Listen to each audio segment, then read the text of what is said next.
দমটাকে জিরিয়ে নিচ্ছে। পানির ব্যবস্থা করে দাও তো।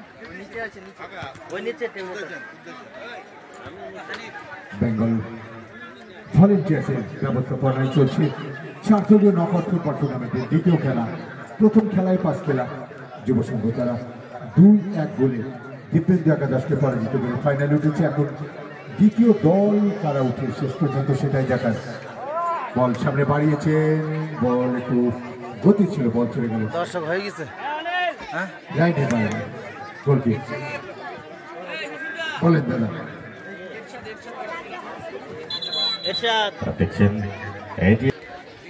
বাংলার 2 উত্তর 24 পরগনা। বাংলার ফুটবলে সেই আতুল ঘরে বলা চলে উত্তর 24 পরগনা। বহু বঙ্গ সন্তান, বহু কৃতি ভারতের কৃতি ফুটবলারের স্থান কিন্তু এই নৈহাটি এবং তৎসংলগ্ন শ্যামনগর উত্তর 24 পরগনা বিভিন্ন প্রান্তে কিন্তু বহু খেলোয়াড় উঠে এসেছে এই জায়গা থেকে। অনিল বল একদম সুইচ ওভার করেছেন রাজদীপের উদ্দেশ্যে। রাজদীপ গোলাতে পারে, কিন্তু এই ক্ষেত্রে কোন রকম বল বের করে দিয়েছে। গোলকিক।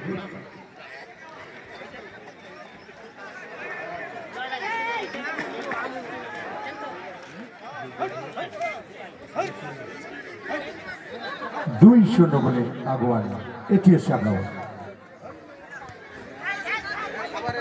বল উদ্দেশ্য ছিল এই ক্ষেত্রে এগিয়ে চলেছেন, গোল হতে পারে, এখনো সুযোগ চেষ্টা করেছেন না, দৈহিক ভারসাম্য রাখতে পারলেন না। ফেসবুক লাইভের মাধ্যমে সরাসরি ম্যাচের লাইভ সম্প্রচার আপনাদের কাছে চলে যাচ্ছে। ঠিক আগের টুর্নামেন্টে যেমনটা দেখছিলাম সেই ফলাফল নিয়ে কিন্তু একই রকম যেন পুনরাবৃত্তি হচ্ছে ম্যাচে। যে সমস্ত স্পন্সররা, যে সমস্ত সহৃদয় ক্রীড়াপ্রেমী ব্যক্তি যারা এগিয়ে এসেছেন, সাহায্যের হাত বাড়িয়েছেন, বল সুইচ ওভার করেছেন বক্সের মধ্যে, কিন্তু সরাসরি গোলরক্ষক চিন্তু। মোবাইলস, আগরওয়াল জুয়েলার্স, কৃষক, বিতান এবং মাইয়া গ্লাসার্স প্রত্যেকেই সাহায্যের হাত বাড়িয়ে দিয়েছেন এবং করে তুলেছেন ব্যাটেল অফ বুটসকে আরো বেশি সুন্দর, আরো বেশি বর্ণময়।